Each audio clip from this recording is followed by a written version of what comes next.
हाँ। तज्जयति परम ज्योति समं समस्तैर्णन्तपर्यायं दर्पणतलैव सकला प्रतिफलति पदार्थमालिका यत्र। ईश्वर सिद्धिर्भा जी महानगर विराजमान हैं। यहाँ पे अपनी चर्चा अनंत दंड त्याग व्रत के ऊपर चल रही थी, जिसमें 5 प्रकार के अनर्थ होते, वह अनर्थ नहीं करने चाहिए, क्योंकि उससे प्रयोजन की कोई सिद्धि होती नहीं। उसमें अपध्यान है, पाप उपदेश है, ब्रह्मचर्या है और दुष्कृति आदि है। इन सब में जीव को अपना जो सुखी होने का प्रयोजन है वो तो सत्ता नहीं है, उससे विपरीत वह पाप आदि बंध कर लेता है, बुरे भाव कर लेता है उससे, और वह उसके लिए दुखकारी है। इसलिए आचार्य देव कह रहे कि ये सब छोड़ने योग्य। अंश में हमने जुए के ऊपर भी चर्चा की थी। जुआ ऐसा व्यसन है कि जिससे अन्य 6 व्यसन भी लग जाते हैं। 7 व्यसनों में जुआ आता है। अन्य व्यसनों की भी उसे आदत लग जाती है, अगर जुए की रही उसमें सब कुछ अनर्थ आदि करने को तैयार हो जाता है। तो इसीलिए जुए का भी जिस प्रकार से छोड़ने का प्रयास करना चाहिए, त्याग करना चाहिए। कल हमने चर्चा की थी, देखो तद्भव मोक्षगामी युधिष्ठिर भीम अर्जुन आदि भी जुए के लिए बैठ गए थे। अब लाइफ में एक बार प्रसंग घटा, बट कब क्या परिस्थिति आ सकती है, शायद समय दृष्टि जीव थे। विचित्रता है परिणामों की भी, इसीलिए परिणामों को सुधारने का प्रयास करना चाहिए। बिगड़ने से मतलब भय रखना चाहिए, बिगड़ना नहीं चाहिए। इसलिए सजगता रखनी चाहिए अपने परिणामों का, क्योंकि परिणाम बिगड़े तभी तो जुआ खेलने बैठ गए, तो बाद में जो भी प्रसंग घटा होगा, जो भी हुई होगी। दुष्कृति जो हमने चर्चा की थी अनर्थ दंड में, इसके अन्य शास्त्रों में थोड़ी अलग विवक्षा भी मिलती है। उसमें मुख्यतः से होता है कोई शास्त्र आदि नहीं पढ़ना, उसकी चर्चा आदि नहीं करना, इस अपेक्षा से। बट यह अगर कल हम टोडरमल जी साहब का जो पढ़ा था, इसमें 4 प्रकार की भी कथा आदि नहीं करना, वो सब आ गया, देश कथा, राजकथा आदि, ये सब दुष्कृति में उसमें विकारी परिणाम होते, भाव होते। अब इसके बाद में 147 नंबर के श्लोक में अमृतचंद्र आचार्य देव कह रहे, इसी प्रकार के अन्य और कोई भी अनर्थ दंड होगी उसका आप त्याग करो। अब हम वो आपको नहीं कहेंगे, आपको एक ही देखना है, इससे मेरा कोई प्रयोजन नहीं सकता है तो मुझे ये काम नहीं करना। मेरा प्रयोजन क्या है, अन्न वस्त्र निवारण, मतलब निचली भूमिका में वो मेरा प्रयोजन सद रहा है, तो मुझे बिना काम के ऐसे काम नहीं करने चाहिए। अभी ऐसे काम क्या होते हैं, तो रत्नकंडक जी श्रावकाचार्य में सदासुद गांधी 4-5 पन्नों में विस्तार किया है। अब वो तो यहाँ चर्चा नहीं करेंगे, जिसे विशेष चाहिए तो वहाँ से देख सकते। यहाँ का पढ़ के उसमें से कुछ 5, 10, 15 बिंदु मैंने भी निकाले, वो सामान्य अपने जीवन में सहज हो जाते हैं, तो उससे हमें पता चलता है इसकी ज़रूरत नहीं, फिर भी करते रहते, उससे भी अनर्थ दंड होता है अपना। 147 नंबर का श्लोक है, पेज नंबर 109 मेरे यहाँ पे, विशेष में कहते, एक बार पाठ कर लेते। एवं विधम परमपि ज्ञात्वा मुच्यत्यनर्थदंडमयं तस्या निशमनवद्यं विजयमहिंसाव्रतं लभते। अन्वयार्थ में कह रहे, यह जो मनुष्य एवं विधम, इस प्रकार के मतलब जो 5 भेद प्रभेद हम चर्चा करके आ गए, अपरमपि दूसरे भी, इसी प्रकार के दूसरे भी अनर्थ दंड को ज्ञातवाम जानकर मुच्यति त्याग करता है, तस्य उसके अनवद्यम निर्दोष अहिंसाव्रत अनिशम निरंतर विजय को लभते प्राप्त करता है। ये किसको प्राप्त करता है, तो कहते हैं अहिंसा व्रत को। कैसा है वो अहिंसा व्रत, निर्दोष। वो कैसे करेगा, त्याग करके करेगा। किसका त्याग करेगा, अनर्थ दंड का त्याग करेगा। कौन से अनर्थ दंड का, इस प्रकार के दूसरे जो भी कोई अनर्थ दंड है उन सब का त्याग करना चाहिए। आगे टीका में देखिए क्या लिख रहे, यह एवं विधम अपरम अपि अनर्थ दंडम ज्ञात्वा मुच्यति तस्य अनवद्यम अहिंसा व्रतम अनिशम विजयम लभते। जो मनुष्य इस प्रकार दूसरे भी बिना प्रयोजन पाप बंध करने वाले अनर्थ दंड को जानकर छोड़ देता है, उसका पाप रहित अहिंसा व्रत हमेशा विजय प्राप्त करता है, अर्थात सदैव पुण्य बंध करके पाप का त्याग करता हुआ कर्म ही निर्जरा करता है। महत्वपूर्ण बात कही, पाप बंध छूट जाएगा, भूमिका अनुसार विकल्प है तो पुण्य बंध होगा, क्योंकि हमने अनर्थ के कार्य नहीं किए। ऐसा विकल्प का त्याग करके जो हमने विकल्प किया उससे पुण्य बंध होगा। और फिर परंपरा से कर्मों की निर्जरा होगी। परंपरा से मतलब वो सम्यक दर्शन के साथ जो शुभ राग है उससे निर्जरा नहीं होती, सम्यक दर्शन से होगी, बट होगी। भावार्थ में कह रहे हैं, संसार में ऐसे छोटे छोटे अनेक कार्य हैं जिनको करने से व्यर्थ ही पाप का बंध हुआ करता है। अतः सभी मनुष्यों को जिससे अपना कोई प्रयोजन नहीं है, ऐसे व्यर्थ अनर्थ दंड का त्याग अवश्य करना चाहिए, यही कर्तव्य। इस प्रकार 3 गुण व्रतों का वर्णन समाप्त। गुण व्रत क्या करते हैं? उन 5 अनुव्रतों के गुणों में वृद्धि करते हैं, तो ये इनका काम है। अब ये जैसे मैंने कहा, सदाशिव दास जी ने कुछ लिए, जैसे छोटे छोटे मतलब अभी जैसे उदाहरण के लिए अपने दुकान पे या घर पे कोई सेवक है, वो सेवक का मान लो सामान्य वो 12-1 बजे भोजन करता है, हम उसी समय में उसको कुछ काम दे देना, हमारा नौकर है, हम कुछ भी कर सकते हैं। भोजन क्या बाद में कर लेगा तो क्या होगा? तो हमने यह अनर्थ का काम किया, वो काम हम उसके भोजन के बाद भी करा सकते हैं, ऐसा कोई अर्जेंट काम नहीं। और जानबूझकर उसी समय में उसे अंतराय देना भोजन आदि में, या उससे ज़्यादा काम करवाना। वो मान लो 7 बजे उसकी शाम में छुट्टी होती है, जानबूझकर शाम के समय में ही आधा घंटा समय काम ज़्यादा दे देना, उसको फंसा के रखना। अब उसकी मजबूरी है, उसे अपने यहाँ पे सेवक नौकरी चाकरी करनी पड़ती है, क्योंकि उसकी घर गृहस्थी चल नहीं सकती है। ये हमने उसकी मजबूरी का दुरुपयोग किया है, ये अनर्थकारी, ऐसा नहीं करना चाहिए। इससे हमें पाप बंध होते हैं। और आगे के भाव में जब उदय में आएंगे, जब हम किसी के सेवक बनेंगे, हमारे साथ भी ऐसा ही कुछ होता है। जरूरी नहीं है, बट निमित्त नैमित्तिक संबंध कह रहा हूँ। कर्म हमें कहते हैं ना, हमारे उदय कैसे आते हैं, ऐसे अचानक हमारे साथ क्यों ऐसा होता है। ऐसे अनर्थ के काम हमने अज्ञान अवस्था में बहुत किए हुए, बहुत। मैं तो एक छोटे छोटे उदाहरण दे रहा हूँ जो जीवन में सामान्य हो। वो डॉक्टर साहब की वो अपने में अपनापन की कहानी है, उसमें क्या हुआ, छोटा बच्चा करोड़पति का गुम हो गया, 2-3 साल का था। और फिर 10-12 साल बाद वही बच्चा, बट पता नहीं हमारा बच्चा है, किसी के यहाँ पे काम कर रहा था, वहाँ से उसको अपने यहाँ पे नौकर करके रखा। वो माँ क्या कर रही है, जिसने उसको 9 महीने पेट में पाला, और उसको खाने को सूखा सूखा दे रही, ज़्यादा काम करा रही, काम नहीं करता है तो ये ऐसी होते, ऐसा डांट लगा रही। आप समझना, जरूरत नहीं थी, वो भी अपना जैसा ही जीव है, उससे हम भले वो अपना बच्चा हो ना, वो अलग बात हो। हुआ क्या हाल, जब उसे थोड़े काल बाद पता चला, अरे ये तो मेरा ही बच्चा है, पूरा कंफर्म हो गया। अब क्या, अब दाव छूट गया, अब गया समय। तुमने 10 साल उसके बड़े हाल किए ना, मान लो वो बेटा नहीं भी रहता था, ये तो अपने में अपनापन उस अलग अपेक्षा से कथा कही है।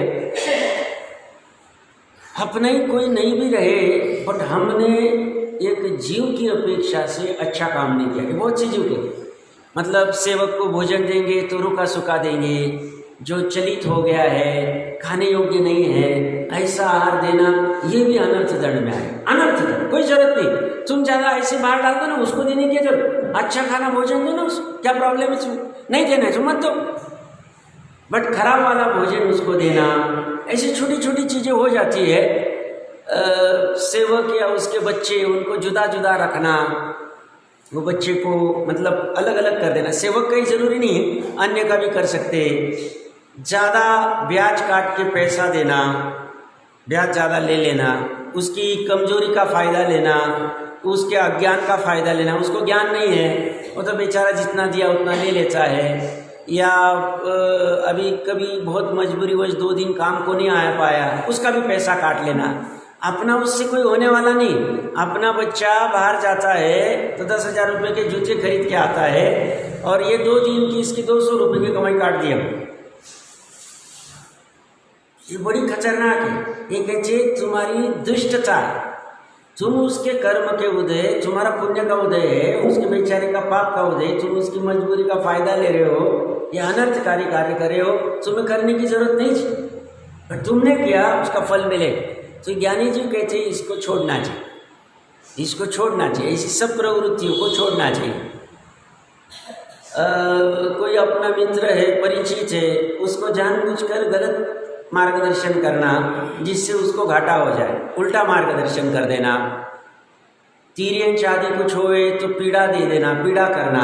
अब मैंने कभी कहा होगा, इंदौर में रहते थे तो ऐसे निकला था मैं सुबह, कुछ काम हुए तो छोटा बच्चा है 7 साल का, वहाँ पे सेवक सिक्योरिटी वगैरह का कुछ होगा, तो चीटियों को पकड़ के पैक करता था। चीटियाँ डर रही थी, भाग रही थी, एक एक चीटी को पकड़ के, और दूसरे जो सोसाइटी में जो भी बच्चे रह रहे थे ताली बजा के उसके मजे ले रहे थे। ये कहती है अनंत दंड, वो बेचारी चीटी परेशान है, उसको पैक कर रहे आप कोई डिब्बे में, कहीं भी, कुछ भी ऐसी टाइम पास कर रहे हैं। ये कहते हैं सब अनर्थकारी क्रिया है, जिससे पाप का तीव्र बंध होता है। जीव ने ये सब छोड़ने चाहिए। बिना काम के तिर्यंच आदि को बांध के रखना, पीड़ा देना, या ऐसे कहना कि भाई अब वो किसी को काटा होगा कुत्ता, वो भी जीना चाहता है, कुत्ते को मारने की दवा दे दो और काट दो, ये अच्छा नहीं करना चाहिए, अनर्थकारी क्रिया। वो दुनिया वो उसका देखे, उसको क्या करना है, हमें वैसे परिणाम नहीं करने चाहिए, हमें वैसे परिणाम नहीं करने चाहिए। मिथ्या देव के मंदिर मूर्ति आदि बिगाड़ने का उपदेश भी नहीं देना चाहिए, वो उनका वो जाने, हम किसी का कुछ नहीं करते। हम तो कहते ये सत्य समझो, जिसकी योग्यता है समझे, नहीं समझे तो जाओ। बाकी हमें मिथ्या देव के मंदिर मूर्ति आदि बिगाड़ने का उपदेश नहीं देना चाहिए। बंदी गृह में किसी को धरने का उपदेश नहीं देना चाहिए, इसको बंदी गृह में पैक करके रखो फिर रास्ते पे आ जाएगा, ऐसे उपदेश नहीं देने चाहिए। पंछी आदि का पिंजरे में धरना नहीं चाहिए। चूहा कुत्ता आदि मारने का उपदेश नहीं देना चाहिए, मैं भी कह रहा था। और चूहा बिल्ली कुत्ता आदि पालने के उपदेश भी नहीं देने चाहिए। आजकल ये कुत्ते देखो हमारा डॉग है तुम भी रखो, ऐसा नहीं देना चाहिए, वो हिंसक पशु, इससे दुर्गति का बंध होता है, शास्त्र में आया है। तो जैनी ये सब में नहीं पड़ता है, कुत्ता आदि पालन करना ये सब नहीं करता है। वो कहाँ क्या खाएगा किसको करेगा कुछ पता नहीं चलता है। खोटे गीत गान नृत्य सुनने का उपदेश देना, जब वहाँ पे अच्छा प्रोग्राम लगा हुआ है, मतलब जिससे 5 इंद्रिय के विषय के पोषण होंगे, ऐसे गीत गान नृत्य आदि सुनने का उपदेश देना, कुपात्र दान का उपदेश देना, ये भी सब अनर्थकार में आएगा, ये नहीं करना चाहिए। कुपात्र आदि को लोभवश वृद्ध व्यक्ति की शादी सगाई कराना, अब वो 45, 50, 55 का हो गया है, बुढ़ापे में उसकी काज शादी सगाई हम नहीं पढ़ना चाहिए। वो कैसी गृहस्थी बढ़ाएगा क्या करेगा, हमें झमेले में नहीं पढ़ना चाहिए। अन्य मनुष्य तिर्यंच का कलह देखना, दूसरे झगड़ा कर रहे जाके देखना, इससे भी अपने परिणाम बिगड़ते, इसलिए ऐसे अनर्थकारी क्रिया नहीं करनी चाहिए। दूसरे का झगड़ा आदि देखना, दीनता वचन नहीं कहना, दीनता के वचन कहना भी अनर्थकारी क्रिया है, क्योंकि अनादि निधन तत्व जिसे समझ में आ गया जिनवानी के, वो दीनता की याचना के वचन नहीं करेगा। फिर निर्धनपना होने पर भी प्रवृत्ति विकार रूप नहीं करना, अपनी प्रवृत्ति को बिगाड़ना। निर्धनपना है, बागचेन जी साहब का निर्धनपना है, टोडरमल जी साहब का निर्धनपना है, बट अपनी विकार की प्रवृत्ति नहीं बढ़ाए, अपनी जो न्याय नीति सदाचार की प्रवृत्ति उसको बनाए रखे। हम अनर्थ का काम नहीं करें उसके चक्कर में। जिन मंदिर में बैठ के लेने देने की बातें करना अनर्थकारी है। ब्याह सगाई के बातें या झगड़े करना, न्याय पंचायती करना यहाँ बैठ के, जाति कुल के विसंवाद करना यहाँ बैठ के, विकथा करना, नरक निगोद के कारण कहे इसलिए हम यहाँ जब आते हैं एकदम सजग रहे। बहुत सी चीज़ों का यहाँ देखने में नहीं अच्छी बात, मुझे अच्छा लगता है यहाँ का, बट कई कई मंदिर में वो मंदिर के सामने खड़े फोन आते, फोन पे बात करने लग जाते, उसे पता नहीं हम समूह शरण में आए हैं, सर्वज्ञ देव के शासन में आए, समूह शरण में मोबाइल प्राधान्य दे सकते हैं, डब्बा डस्टबिन में फेंक देना चाहिए, नाली में फेंक देना चाहिए। यहाँ पे कुछ नहीं लाएंगे आप, यहाँ तो सबसे निवृत्त होके हमारी आत्मा तरफ कैसी प्रवृत्ति हो सकती है वो करने के लिए आज है। तो वो ध्यान में रखना, प्रवचन में बैठे, हमारा प्रवचन नहीं चल रहा है, ये तो भगवान का प्रवचन चल रहा है, हम तो सिर्फ निमित्त है। यार मोबाइल फोन आ गया, बात करने चले गए, उड़ गए, कभी नहीं कर, डब्बा डस्टबिन में डाल के आ जाए, नाली में। इससे दुर्गति का बंध होता है, अवर्णवाद होता है। मतलब हमें तिर्यंज की तीर्थंकर की, नवदेवता की कोई महिमा ही समझी नहीं, वो क्या होते हैं, उससे हमारा कैसे तिरे जा सकते हैं, हमारा आत्मा का कैसा कल्याण हो सकता है, अनादि काल का संसार कैसे छूट सकता है, हमें समझ में ही नहीं आया। ये सब अनर्थकारी क्रिया है, करता ही नहीं, करता नहीं, कभी नहीं कर। अगर उसे ज्यादा आकुलता है, बहुत महत्वपूर्ण काम है और फोन आने वाला है, प्रवचन ही नहीं आने, उसका उसने देखना। वो आपको कभी कहानी कही थी ना, सत्य घटना है, ये बुंदेलखंड में ही हुई है। गांव का नाम गुना होना चाहिए मेरे ख्याल से, या और कोई होगा, पंचकल्याणक था। पंचकल्याणक के लिए बड़ा आयोजन होने वाला था, चली सत्य घटना है। तो वहाँ पे किसी ने अपने होटल बनवाई थी, अन्य मची भाई ने, तो उस होटल का भी ओपनिंग नहीं हुआ था। तो डरते डरते वहाँ के जैनी भाई उनके पास गए थे, जो मालिक था वो अच्छे मतलब क्या बोलते वहाँ के सांसद आदि कुछ थे। तो उन्होंने जाके विनती रखी कि हमारा ऐसा ऐसा प्रोग्राम है, आप दे सकते हैं क्या, हमें पता है आपका ओपनिंग नहीं हुआ है। अरे बोले हम क्या बात कर रहे हो, ये तो सबसे बेस्ट ओपनिंग हो गया, आप लो इसको प्रोग्राम कराओ, आप कराओ, मस्त। पंचकल्याणक था तो पंचकल्याणक दिया था। फिर मुख्य अतिथि के रूप में उनको ही रखा था और उनको कहा था आप कुछ बताइए हमें आपके जीवन के बारे में। तो उन्होंने उस समय में कहा था, बोले मेरे दादा थे, धन के पीछे बहुत भागते थे, मतलब उनकी परंपरा से ही, रियासी परंपरा थी, धन आदि अच्छा था उनके पास में, और वहाँ के कोई राजनेता आदि भी होंगे, नाम आदि सब भूल रहा हूँ, बट कई चर्चा में आया था। तो मेरे दादा बहुत पैसे कमाते थे, मेरी दादी उनको कहती थी इतना क्यों भाग दौड़ करते, अपने लिए भी कुछ समय दो। उन्होंने हाँ करेंगे माना नहीं, और 55-60 में ही अपनी पर्याय छोड़ के चले गए, नहीं कर पाए।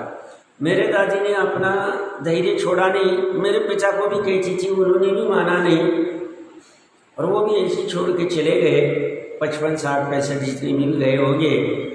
दादी ने फिर भी धैर्य छोड़ा नहीं, मुझे कहा मेरे लिए पर्टिकुलर सुबह का जो भी आधा 1 घंटे का टाइम है, जब मैं देव पूजा उनके खर्चे होंगे, जो भी रहेगा 363 जो भी मत के होंगे, वो टाइम मेरे लिए इसके अलावा कुछ अन्य होता ही नहीं। उस समय में कुछ भी नहीं। एक बार क्या हुआ था, बोले यहाँ पे मध्य प्रदेश की बात है, गुना आदि की, यहाँ पे या भारत के लेवल पे गवर्नमेंट फॉर्म होनी थी और मंत्री पद का निर्णय होना था। उस समय में मुझे पता है कि अमुक व्यक्ति का मुझे फोन आने की बहुत संभावना थी, बट वो पर्टिकुलर जो 8 से 9 या जो भी सुबह का जो टाइम होगा मेरा पूजा का या जो भी कोई भगवान की भक्ति करने का, मैंने अपनी पत्नी को कह दिया ये फ़ोन उठाएंगे नहीं, स्विच ऑफ, साइलेंट करके रख देंगे, ये समय अन्य किसी के लिए नहीं, अन्य किसी के लिए नहीं। उस समय में फ़ोन आया, हमने उठाया नहीं, बाद में जो होना है जो हो गया, करना था हो गया। हमारे लिए दूसरी कोई प्रायोरिटी नहीं होती। हम देखो वो भाई वो कह रहा है वो समय मेरे लिए क्यों और दूसरा किसी का हो। इसलिए जो पर्टिकुलर हमारे जिन पूजन काज का टाइम है, जो भगवान के सामने खड़े होने का टाइम हमारा किसी का, उसमें हम आके अगर घर की बातें करते, साथ में मिल गए, भैया क्या है आज व्यापार में क्या होने वाला है, यहाँ क्या होने वाला है, माता बहने आज क्या सब्जी बनाई, क्या रोटी बनाई, इसकी लड़की का क्या चल रहा है, उसके लड़के का, टोटली रॉन्ग, अनर्थ की क्रिया करें, अनर्थ की क्रिया करिए, छोड़नी चाहिए। यहाँ बैठ के कुछ नहीं चाहिए। यहाँ चर्चा 6 7 तो 9 पदार्थ 85 का अशुभ क्रिया कैसे छूट सकती है, इसकी चर्चा चलेगी, या बाकी की चर्चा नहीं चलेगी। वो हम अपने घर पे देख लेंगे, अलग से चले जाएंगे, करना है भूमि के अनुसार वो छूटेगी नहीं, बट यहाँ नहीं करेंगे। यहाँ नरक निरोध का कारण कहाँ है? अनर्थ में आती समझना चाहिए, हमें भान ही नहीं होता, विवेक नहीं होगा हमारे पास, कहा क्या क्रिया करनी चाहिए ये समझना चाहिए। हम उत्कृष्ट चीज, मतलब मुझे भी बड़ा ऐसा ये लगता है, यहाँ से बाहर गिरती ही ठेले के ऊपर चालू पड़ जाते हैं। अरे इतनी सुंदर जिनवानी सुनी है जहाँ पूरा आत्मा का आमूल बदलाव आ सकता है, हम ऐसे हम घर जाके देख लेंगे क्या करना है भाई। अब सब वो वापस कहाँ से आएगा, उसके साथ हमारा अच्छा माल बढ़ता है, अच्छा तुम छोड़ो ना उसकी चक्कर, ऐसा अनादि से करते आए हम। घर से निकल के यहाँ तक, यहाँ से घर तक सामान्य और दूसरी कोई चीज नहीं होनी चाहिए। पूरा समय अनर्थ में जाना ही नहीं चाहिए। तो जिन मंदिर में बैठ के ये सब चीजें लेने देने की भी नहीं होनी चाहिए। इसलिए बोलिया वालिया भी एकदम गलत बात, अनर्थकारी क्रिया है। अनर्थ जितना मिलेगा सहज में सामने वाला देगा, उस धन में जितना हो सकता है उतना हम आयोजन करेंगे। हम ज़्यादा किसी से कुछ मांगेंगे नहीं, 1 रुपये। हाँ, हमारे पास कुछ हमारी ताकत है, हम दे देंगे, नहीं ताकत है शांति से बैठ जाएंगे। अच्छा, हम देने के लिए हम आने नीचे के व्यापार भी नहीं करेंगे, वहां से पैसा कमा के धर्म मार्ग में लगेगा नहीं, वो बचेगा नहीं धर्म। हम न्याय नीति से जितना पैसा कमाएंगे 100 कमाएंगे, 100 में से 5 दे सकते 5 देंगे, 1 दे सकते 1 देंगे, 10 दे सकते 10 देंगे, नहीं दे सकते नहीं देंगे। बट ऐसी प्रवृत्ति नहीं करेंगे, आप समझना चाहिए। अनर्थ कार में होती आती ये जो अपने घर पे वस्तुएं होती है, आसन पाषाण पलंग आदि, उसको खींच के रगड़ कर लेना, उसमें भी अनर्थकारी होती है, जीवों की हिंसा होती है। हित अहित के विचार बिना, सुपात्र कुपात्र के विचार बिना बात करनी, किसी के पास वो सामने वाला पात्र है क्या नहीं रखेगा, कुछ भी बात कह दी और फैलाते बैठता है। विवेक रखना चाहिए, अनर्थकारी नहीं करना चाहिए। बिना काम का संक्लेश होता है या हवा की बातें फैलती। इसलिए जो मैं कल कह रहा था ना, मैसेज बड़ा खतरनाक काम, व्हाट्सअप आदि सब है, किसी ने कुछ ऐसी मैसेज डाल दिया, फैलते जाता है फटाफट, बेकार काम, अच्छा नहीं, अनर्थ काम होते, ये दंगे वंगे लग जाते, कुछ भी हो जाते, झगड़े हो जाते, 2 गट पड़ जाते हैं, ये सब अनर्थ के। इसलिए इसमें उलझना ही नहीं चाहिए, समझदारी इसी में है। थोड़ा अपने मन को समझाना है, इसके बिना भी ये हमारे लिए अनर्थकारी है, ऐसा समझा के शांति से होना चाहिए। अब जो भी ये देख लेना चाहिए, किसी को भी कुछ कहना है तो उसके गुण दोष आदि समझ कर कहना चाहिए। समय के बाद ये जो अपना सेवक आदि है उसको कम पैसे की सैलरी देना, या दूसरे के नुकसान का विचार करना, मरण आदि का चिंतन करना, उनकी बुद्धि भ्रष्ट हो जाए, उनकी आजीविका नष्ट हो जाए, उनकी इंद्रिया नष्ट हो जाए, ऐसे विचार करना। अपना कोई कॉम्पिटिटर होगा, किसी से नहीं जमता होगा, कभी नहीं करना चाहिए, ये अनर्थकारी है। क्योंकि अपने विचार करने से उसका बुरा होने वाला नहीं, उसका उसके उदय प्रमाण होता है।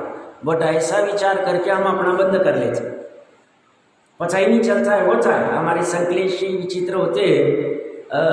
खटमल जुआ लिखे मारने का उपदेश देना, खटमल आदि को अभक्ष भक्षण करने का उपदेश देना भी अनर्थकारी। हमारा नहीं छूट रहा है, शांति से जाके कोने में खा लेना और खत्म कर देना, बात नहीं खाना चाहिए, बट अनुभूमि का अनुसार नहीं छूट रहा है। बट और 4 को 10 को लेना, ये कैसे तुम तुम्हारा तो कर ही रहे हो, उनको भी समेट रहे हो, माँ बंधु। तो अभक्ष भक्षण करने का बात करना, उपदेश देना, रात्रि भोजन करने का बात देना, क्या होता है, कुछ नहीं होता है, छोड़ सब करने लग गए, ये भी सब अनर्थ क्रिया है। ये छोटी छोटी क्रिया है, बट इसका बहुत फल बुरा होता है। चुगली करने का उपदेश देना, खोटी गवाही देने का उपदेश देना, सिगरेट गुटखा पीने का उपदेश देना, कोई किसी को करुणा दान दे रहा है, कोई किसी निर्धन व्यक्ति को कपड़े वस्त्र आदि दे रहा है, धन दे रहा है, अंतराय देना, नहीं मत दो, बाद में दे देना, छोड़ दो, कुछ आवश्यकता नहीं करना चाहिए। 3 इंच को कोई रोटी दे रहा है, नहीं उसको मत दो, इसको मत दो, कभी नहीं करना, कभी नहीं। ये देखो, ये सब समझना चाहिए, हमें सब जीवों को समान देखते आना चाहिए। अब छोटा सा उदाहरण पकड़ने के प्रयास करें। कोई व्यक्ति है और उसके घर पे मान लो 2 गाय पाली हुई है और दिन में छोड़ देता है, और दूसरी कोई गाय आ गई। अब मैं कुछ भी मेरे घर का भोजन है वो 2 गाय को ही दूंगा, वो मेरे यहाँ पे चाहिए, दूध देची मेरे को, और बाकी दिन भर छोड़ देता हूँ, और बाकी क्या ही नहीं देना। वो आए थे उनको डांटना अच्छी बात नहीं। हम दोनों को जीव अपेक्षा से देखते आना चाहिए, देखने की नज़र अपनी अलग होनी चाहिए। हमें वो नज़दीक है, ये दूर है, गड़बड़ वाली दृष्टि। बहुत सी जो सामान्य 2 रोटी देते, नहीं अपनी गाय को रोटी दे दी, नहीं उनकी गाय ने खा ली, दूसरी गाय ने खा ली, और अपने क्या करना है? कोई भी गाय जिसके अंतराय कर्म अक्षेप है उसको मिल जाए, आपने को विकल्प आया, रख दिया, खत्म हो गई बात। इसमें भी बहुत उलझते हैं, जरूरत नहीं उलझने, आया सहज में रख दिया, जिसको जो लेना है, कुत्ते को ही देना है, बिल्ली को ही देना है, गाय को ही देना है, इसको ही देना है, तुमको क्या कर लेना? सभी जीव है, जो खाए, जिसका होगा उसके गाठ का पुण्य वो खाएगा। इसमें भी बहुत जीव उलझते, तो किसी को अंतराय देते हैं, इनको नहीं इनको दे देंगे, ये वस्तु है ना, इसको मत दो उसको दो, क्या करना है तुम्हें? जिसको जो विपद आया खत्म करने दो बात। तुम्हारा मतलब इसके प्रति राग कभी उसके प्रति राग है, तुम फंसे हुए, और तुम अपनी चाह के अनुसार करना चाहते हो, ये सभी भी तुम्हारे क्या बोलते अनर्थ में आ सकते हैं। वहाँ और बहुत सारा है, बट कुछ लगे थे इसलिए मैंने निकाले थे। तो इस तरह से एक छोटे छोटे अनेक कार्य होते हैं, इसमें व्यर्थ पाप का बंध हुआ करता है, उनको नहीं करना चाहिए। अपना कुछ प्रयोजन, इससे कुछ सत्ता नहीं है, तो त्याग करना चाहिए, कर्तव्य। ये त्याग करेंगे तो क्या फायदा होगा? तो बोलते हैं सहज में पुण्य बंध होगा, और पाप का त्याग होकर कर्मों की निर्जरा करता है। अभी किसी को प्रश्न हो सकता है, पुण्य बंध करके पाप का त्याग करता हुआ कर्मों की निर्जरा कैसे होगी? ज्ञानी जीवों का श्रद्धा ठीक है, तो एक तो निर्जरा सहज चलती है, दूसरी निर्जरा या आश्रव का निरोध की अपेक्षा, ये मुझे समझना अच्छे से। हम पाप का भाव, अनर्थ का भाव करते थे तो इतने कर्म बनते थे, मान लो 100 क्वांटिटी के कर्म बनते थे, या स्थिति अनुभाग की अपेक्षा से बात करते हैं।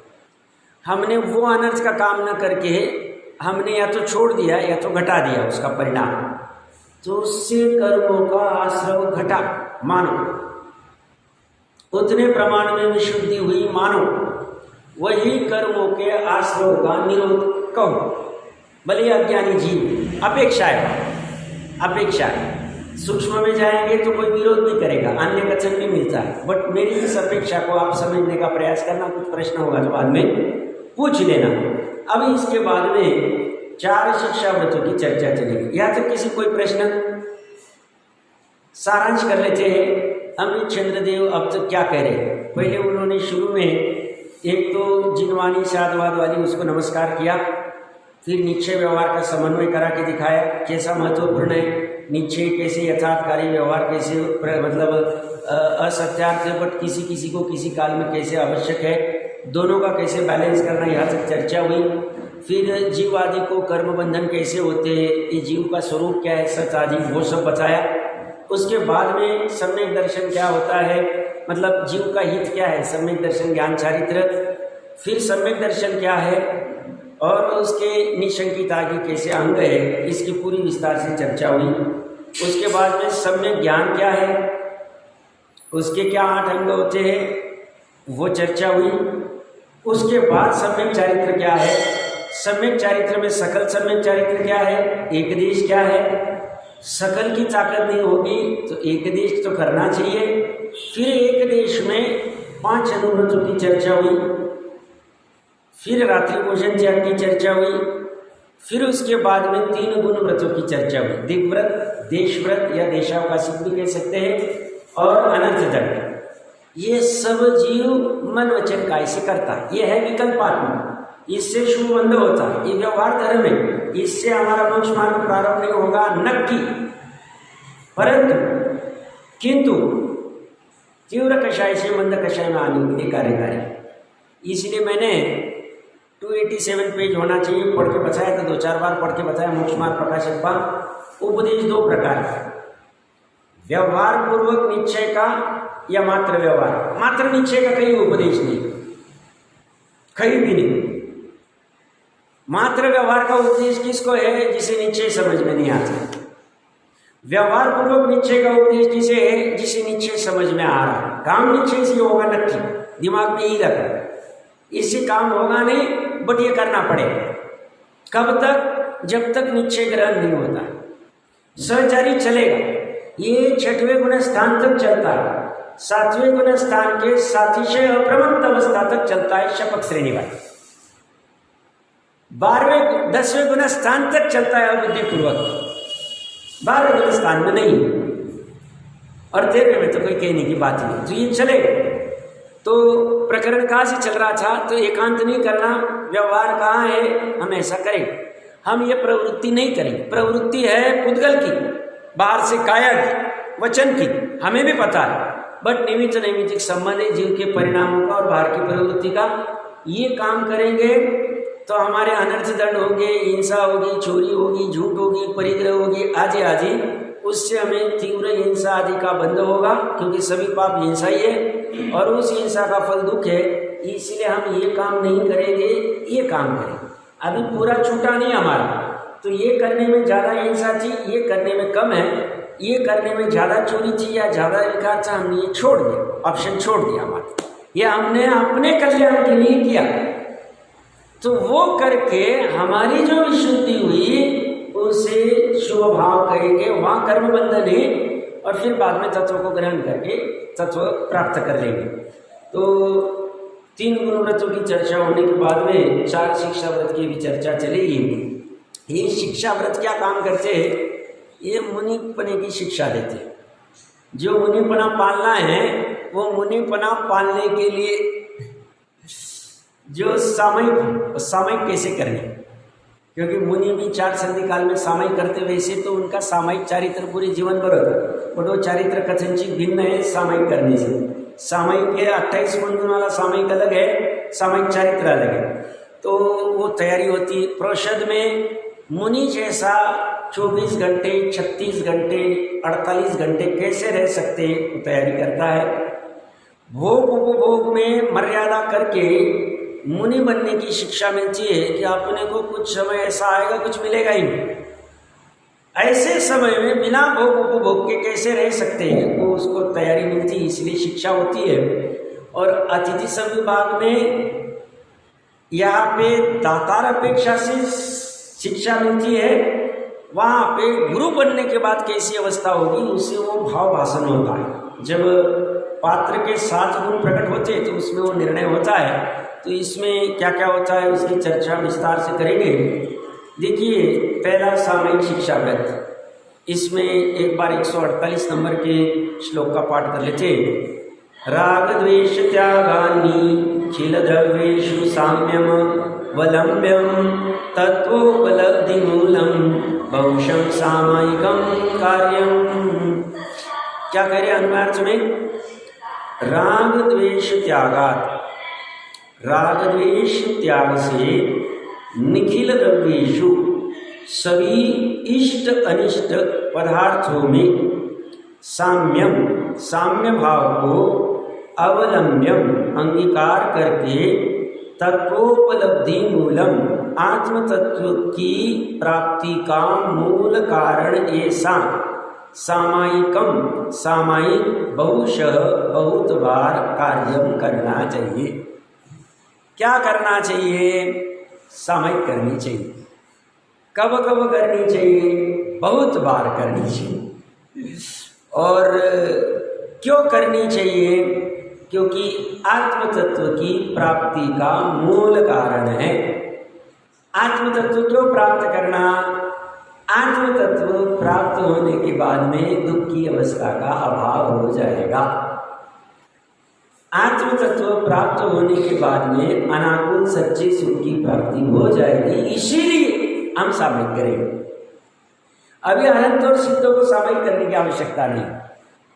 7वें गुण स्थान के सातिशय अप्रमत्त अवस्था के बाद में सामयिक करने की आवश्यकता नहीं। श्रेणी चढ़ जाते हैं, कथनचित कोई सामयिक कहे तो कोई बाधा नहीं है, क्योंकि शुद्ध उपयुक्त ही हुआ। बाकी बुद्धिपूर्वक सामयिक करने का भाव 6वें 7वें गुण स्थान तक होता रहेगा। 6वें गुण स्थान में मुख्यतः से, क्योंकि राग है कि हमें संधि काल में सामयिक में बैठना, कुछ भी कर, ये करना चाहिए। ये कब होगा? जैसे जैसे हमारा उपयोग बाहर की चीज़ों से थोड़ा सा घटता जाए, स्थिरता आ जाए, वैसे वैसे सामयिक करना सरल होगा। हमारा उपयोग अगर बाहर में बहुत उलझा रहेगा, व्यापार आदि में, गृहस्थी आदि में बहुत सारे संकल्प विकल्प होंगे, तो सामयिक में बैठने के भाव नहीं आएंगे। बैठे भी तो भी वही विकल्प रहेगा, सताए, ये परेशानी चलती रहती। तो इसीलिए सबसे पहले ये जो हिंसा आदि घटाते, परिग्रह आदि घटाते, तो अपना उपयोग फ्री होता है। पहले क्या था? परिग्रह ज़्यादा था, व्यापार आदि ज़्यादा था, सेवक आदि सब संभालना ज़्यादा था, समाज का इसका उसका ऐसे सब बहुत सारी रिस्पॉन्सिबिलिटी भ्रम से लेके बैठे थे, तो उसमें बहुत सारे संकल्प विकल्प चलते थे।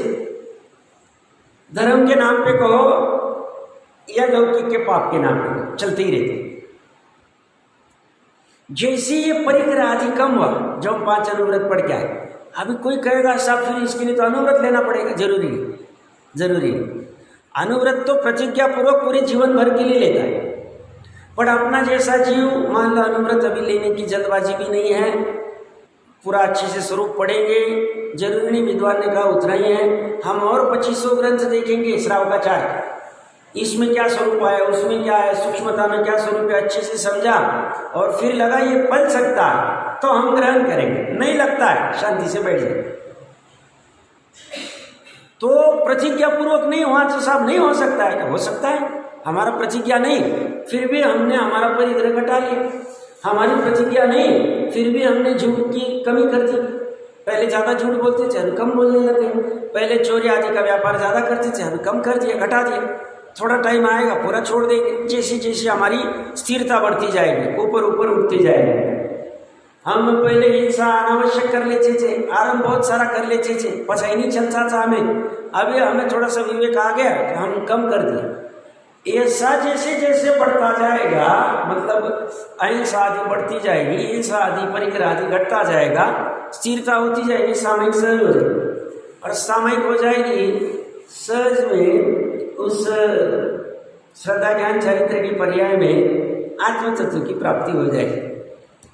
तो उससे क्या होगा? आत्म तत्व की प्राप्ति होते ही अपना मोक्ष मार्ग प्रारंभ हो जाए। निश्चय से अगर हो गई, अंतर व्रत के सामयिक बुद्धिपूर्वक बैठे और पूरे भाव में, मैं महत्वपूर्ण बात कह रहा हूँ, सुनना। मान लो अपनी 100-110 साल की उम्र, अच्छी उम्र भाना, मनुष्य को मिला है, जैन कुल मिला है तो अच्छी जाना, जितनी होगी उतनी होगी। तो 100-110 साल की उम्र होगी और उसमें सामयिक में हर रोज बैठे, मान लो हम बुद्धिपूर्वक 2 बार बैठे, बुद्धिपूर्वक सुबह और शाम को बैठे, या जब भी पॉसिबल, उसमें से पूरे आयुष्य भर 8 साल से लेके मान लो 100 साल तक करते ही रहे। हमें बचपन से गुटी पिलाई गई थी और कर रहे थे। एक अंतर मुहूर्त 48 मिनट से कम, सामयिक तो होगी सामान्यतः 48 मिनट की होनी चाहिए, वैसी होनी चाहिए सही मायने में। तो उस 48 मिनट की इसी 2 बार, तो 365 दिन में हमने मान लो 720 बार की, और मान लो 10 साल में 7200 सामयिक की, और मान लो 50 साल में 35,000-36,000 सामयिक की। मान लो 36,000 सामयिक में से एक सामयिक में निश्चय से हमारी श्रद्धा ज्ञान चरित्र की पर्याय को आत्म तत्व की प्राप्ति होगी, जिसे सर्वज्ञ कन्फर्म करने को तैयार कर ही रहे। काम हो गया, वो 36,000 का जो दाव लगाया था उस काम हो गया। अच्छा, करना चाहिए। एक बार का क्या फायदा हुआ साहब? ऐसा मान लो अनादिकाल से एक भी बार भी सम्यक दर्शन नहीं हुआ होगा, तो पहली बार सम्यक दर्शन हुआ वो सामयिक के अंदर में, वहाँ संभावना है। तो पहली बार सम्यक दर्शन हुआ, मोक्ष मार्ग प्रारंभ हुआ, तो क्या हुआ उससे? तो संसार अभी अर्धपुद्गल परावर्तन नहीं रहा। जन्म मरण वाला जो संसार है, शुद्धातुषा वाला जो संसार है, उष्ण शीत वाला जो संसार है, जरा रोग वाला जो संसार है, मात्र अर्धपुद्गल परावर्तन रहा। छोटा काल है, अर्धपुद्गल है, अनंत काल बट छोटा काल। अर्धपुद्गल भी ज्यादा कह रहे, तो क्या हो जाएगा? अर्धपुद्गल परावर्तन काल के अंदर अंदर में हम अव्याभास सुख में स्थित हो जाएंगे, क्या हमारा फायदा होगा? इसलिए करने योग्य। अब यह बात सुख करने के लिए कितना पैसा लगेगा, कितनी मेहनत करनी पड़ेगी, कुछ भी नहीं है। अब उनको क्या मेहनत करनी पड़ती है अगला बात, इसलिए ये मेहनत करनी होगी सामायिक। और हमारा जैसे जैसे स्वाध्याय बढ़ेगा हमारी सामायिक में विशेषता है। इसीलिए 12 तप में से 6 अंतरंग तप जिसमें विशेष निर्जरायश विशुद्धि होती है, उस 6 अंतरंग तप में ऊपर से तीसरा स्वाध्याय, उसके बाद में विसर्ग और ध्यान, सामायिक ध्यान के लिए की जाती है। तो स्वाध्याय अच्छा करना चाहिए, स्वाध्याय अच्छा होगा तो हमारी सामायिक ध्यान अच्छा होगा, और सामायिक ध्यान में अपना काम हो जाएगा। ये करने योग्य काम। मैं इतनी विस्तार से इतनी चर्चा करूँ, इतना महत्व। मैंने क्या कहा, 36,000 सामायिक की हमने 50 साल में। महाराष्ट्र में चलता था वहाँ, मैंने कभी कहा होगा, वहाँ पे वो दे देते थे। अभी जैसे बूढ़े बुजुर्ग के काम धंधा है नहीं कुछ, घर में ऐसे किच किच पिच पिच करते तो बैठा देते। दिन की 10 सामायिक का 48 मिनट की 10 सामायिक ठोक देते थे। सुबह सुबह 5 बजे उठ के, नींद भी लगती नहीं बुढ़ापे में, तो सुबह 5 बजे उठ गए, 8 बजे तक हो गई, 4 सामायिक 5 सामायिक हो गई, फिर शाम में भी कर ली। ऐसी 10 सामायिक में आत्मा तो प्राप्त हुआ ही, पता ही नहीं आत्मा का, आत्म तत्व ही पता नहीं, उसका स्वरूप ही पता नहीं। वो स्वरूप पता होने के लिए पहले इसलिए मैंने क्या कहा, सामायिक में ध्यान करने के लिए पहले जिसका ध्यान करना है उसका ज्ञान करना है। उस ज्ञान के लिए पहले हम स्वाध्याय कर लें, स्वाध्याय से उसका ज्ञान हो गया, हमारे विकल्पों में उसका निर्णय पक्का, अब ध्यान में हमारे आ जाए। अभी कोई कठिनाई नहीं। क्यों कठिनाई नहीं? जिसको ध्यान में लेना वो मैं, और जिसे ध्यान में लेना वो भी मैं, तो दोनों मैं, तो प्रॉब्लम क्या? जिस आत्म तत्व को ध्यान में ग्रहण करना है, अनादि जिसे तत्व कहते हैं, शुद्धात्मा कहते हैं, गायब कहते हैं, और अधिक नाम दे दो आप उसको, परमात्मा कहते हैं, भगवान कहते हैं, शुद्ध कहते हैं, बुद्ध कहते हैं, जो कहना है वो तत्व मेरा, और जिसको उसे ग्रहण करना है वो भी मैं। बहुत सी जीव सालों तक नौकर मंत्री फिरते रहते सामने, पाप करने से तो अच्छा ही, बट वही अवस्था में पहले कोई अगर यूकेजी में बैठा रहे 10 साल तक, हम क्या कहेंगे उसको? 5वीं क्लास में फेल ही होता जाए, वही क्लास में बैठा रहे लौकिक में, क्या कहेंगे? कैसा आदमी 5वीं क्लास में 10 साल से बैठा हुआ है। सामान्य ऐसा होता नहीं, बट मैं उदाहरण ले रहा हूँ। ऐसे हम अगर नौकार मंत्री फेंकते रहेंगे, वो भी 20-25 मिनट होएगा, हमारी चंचलता होती है, मतलब हमारी स्वाध्याय की कमजोरी है। नब्ज पकड़नी चाहिए, कहाँ गड़बड़ हो रही, या तो स्वाध्याय नहीं है, स्वाध्याय है तो कमजोर है, सभी हम स्थिर नहीं हो पा रहे और अंदर जा नहीं पा रहे, अंदर का डर लग रहा है। और ये क्यों जरूरी है? एक गुण करने वाली आएगी, इसकी चर्चा और है, 2-3 श्लोक लगाए उन्होंने, विस्तार से देख लेंगे उसको। तो प्रकरण कहाँ से चल रहा है? आत्म तत्व की प्राप्ति के लिए बुद्धि पूर्वक सामायिक। इसलिए मुनिराज को भी इतने ज्ञानी है, भावलिंगी है, हर अंतर मुहूर्त में शुद्ध उपयोग करते, फिर भी बुद्धि पूर्वक उनको 4 संधि काल में सामायिक बैठने को कहा, स्वाध्याय को नहीं कहा। क्या कहा? 4 संधि काल में 5वें गुण स्थान की तीसरी प्रतिमा है सामायिक प्रतिमा। 3 संधि काल में सामायिक में दिखेंगे, व्यापार में दिखेंगे ही नहीं, शादी ब्याह में दिखेंगे ही नहीं, भोजन करते हुए दिखेंगे ही नहीं, सोते हुए दिखेंगे ही नहीं, टीवी देखने का तो सवाल ही नहीं, क्योंकि उससे दूसरी आ रही होती है, तो 12 व्रत वाला तो पालेगा ही नहीं, तो तीसरी प्रतिमा वाला। क्या कह रहा हूं मैं? समझ में आ रहा है मैं क्या कह रहा हूं? 3 संधि काल में, हाँ,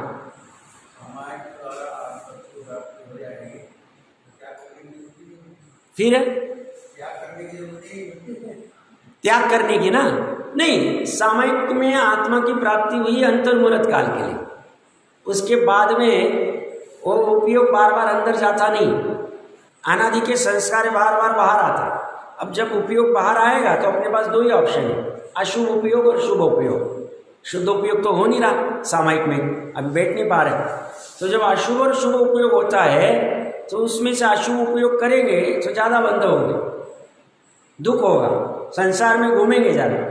तो जिसे अभी सामायिक में आत्मा की प्राप्ति हो गई अंतर्मुहूर्त के लिए, अब पूर्ण तो केवली होने के बाद होगी, तो तब तक वो क्या करता है, सहचारी रूप में शुभ उपयोग में रहता है। इसलिए अशुभ उपयोग का त्याग को ही त्याग कहते हैं। अशुभ क्रिया का त्याग कहो या अशुभ उपयोग का त्याग कहो, आत्मा की अपेक्षा से उपयोग का त्याग अशुभ और बाहर में अशुभ क्रिया का त्याग। ऐसे बाहर में अगर वो अशुभ क्रिया करते हुए दिख रहा है, मतलब अंदर उसका अशुभ उपयोग पड़ा है, तो उसके लिए घातक है, उसे बुद्धिपूर्वक छोड़ना चाहिए। हाँ बताइए। हाँ तो ये निमित्त नैमित्तिक संबंध है ही ना, बराबर कह रहे, बराबर। बस इसीलिए त्याग करना, इसीलिए त्याग करना। तो अपनी चर्चा क्या चल रही थी, ये सामयिक इतना हो चुका। तो आज तक जिसे जिसे आत्म तत्व की प्राप्ति हुई है सजग अवस्था में, पंचलब्धि आदि पूर्वक जैसी भी हुई है, शुद्ध उपयोग सामयिक अवस्था में। सामयिक कहो क्योंकि अभी सामयिक अर्थ नीचे खोला है डॉक्टर मजी साहब ने, सम अय। सम का अर्थ क्या किया है, देखिए वहाँ पे एक ग्रुप होना, और अय का अर्थ है आत्मा के स्वरूप में गमन करना। तो समय जिसका प्रयोजन है उसे सामयिक कहते हैं। तो समय मतलब समय किसका, समय किसे कहते हैं, तो एक ग्रुप आत्मा के स्वरूप में गमन करना, ये समय। और ऐसे समय को प्राप्त करना मतलब वो प्रयोजन करना, वो सामयिक। तो सामयिक मतलब कुछ नहीं, आत्मा की प्राप्ति। तो आत्मा की प्राप्ति सामयिक से होगी, इसलिए सामयिक का डर नहीं रखना चाहिए। आज का अपना समय हो गया है, तो इसमें सामयिक में उन्होंने उस श्लोक में क्या विषय चर्चा की है हम देख लेते, जैसे समय मिलेगा।